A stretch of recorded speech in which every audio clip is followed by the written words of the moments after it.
moi je suis musulman. J'ai dû peut-être mentir par-ci par-là pour des petites choses ou des petits... Je suis pas parfait, hein. Il y a des efforts à faire. On peut pas juste se reposer sur la miséricorde de Dieu, d'Allah.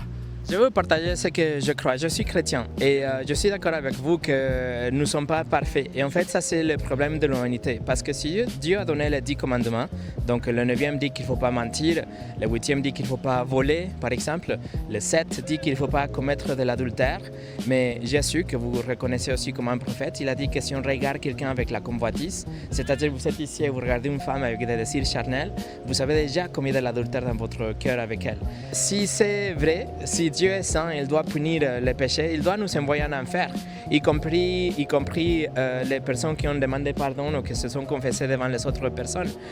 Si Dieu peut être soudoyé comme un juge corrompu, là on peut faire des choses pour pouvoir le convaincre. Si il y a une façon, parce que là vous avez péché dans votre vie, moi aussi. Donc c'est comme si nous devons 1 million d'euros au juge de Paris.